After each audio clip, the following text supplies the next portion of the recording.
na 49.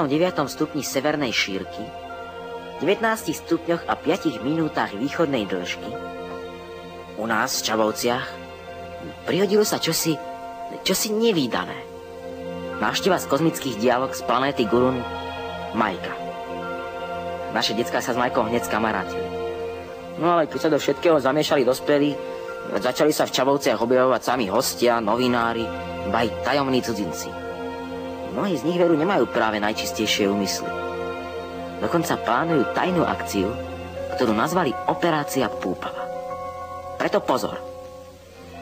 Majka sa i tak najlepšie cíti s nami. A odkedy ju malá Katka naučila tancovať, cíti sa priam skvele. Možno o mnoho lepšie ako na svojej ďalekej neznámej planéte Gurun, keď tam nepoznajú takú samozrejmosť, ako je tanec.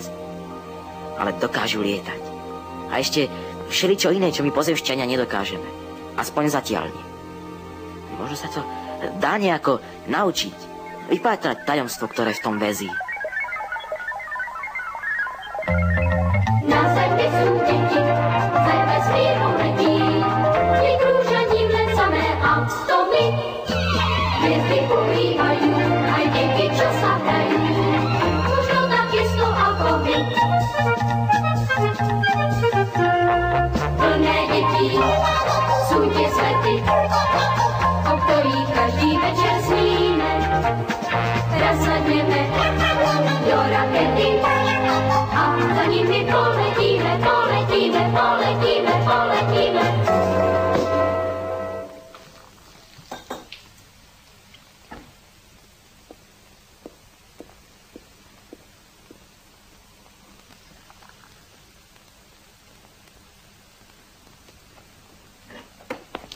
Drahá Ethel, šťastná náhoda mi umožnila nájsť pre teba darček, aký doposiaľ nejaká žena k narodeninám nedostala. Ešte ten darček nemáme. Zatiaľ je v Čabovciach. Myslím však, že nezveličujem, drahá Ethel, ak vyhlásim, že ide o darček nielen pre teba, ale aj pre naše deti. A pre deti ich detí. To dievčatko v Čabovciach nie je oveľa väčšie ako naša malá Miriam. No pozná riešenie mnohých vedeckých a technických záhad, ktoré naši vedci vyriešia tak najmenej o 100 rokov. A my to dievčatko zavoláme k nám. Drahá Ethel, na zdravie.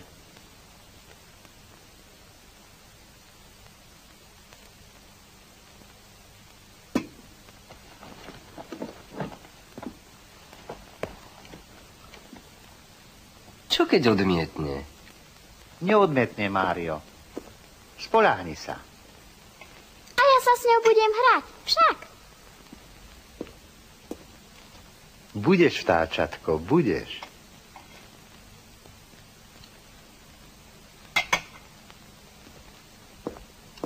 Pohráme sa s ňou všetci.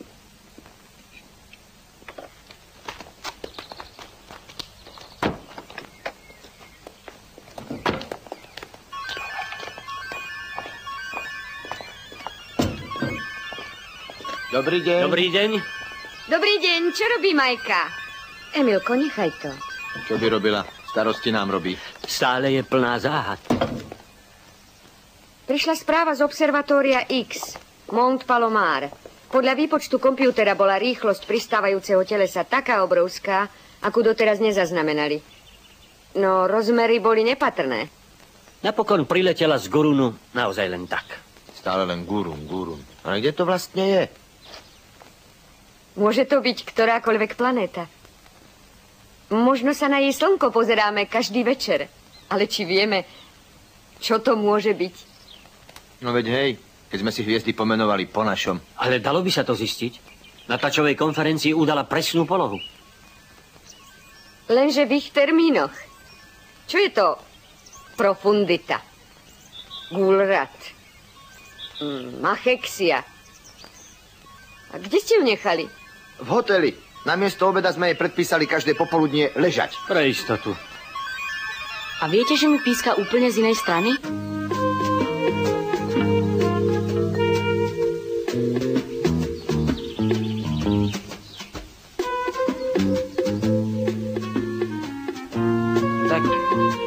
Kam poletíme? Ja by som najradšej... Ale to je fuk, hoci kde. Ja by som vedela, ale keď je to strašne ďaleko. Koľko svetelných rokov?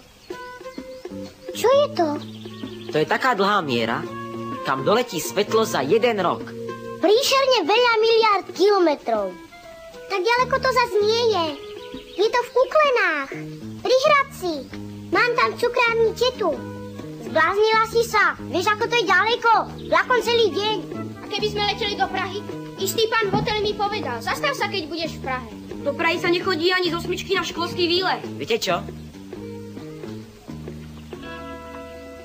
Ukážeme Majke našu republiku.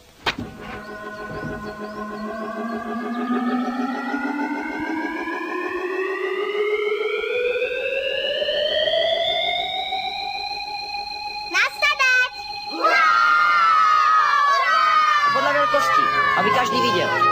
A Kaťka do stredu. Smer Bratislava.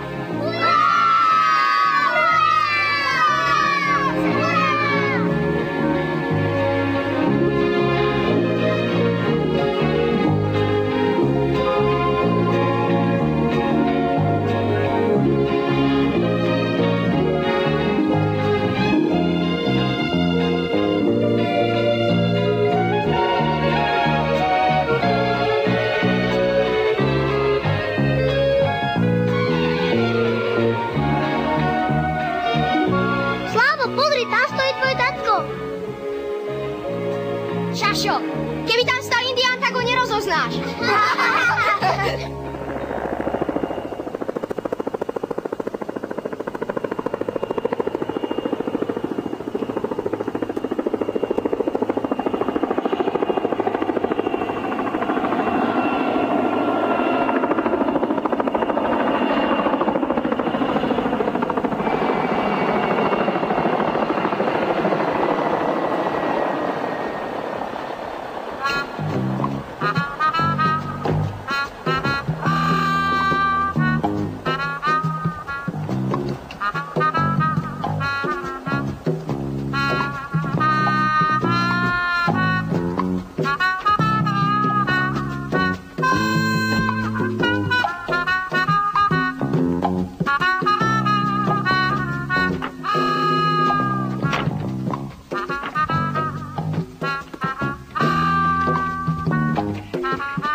Majka, a teraz juhozápad, smer Bratislava.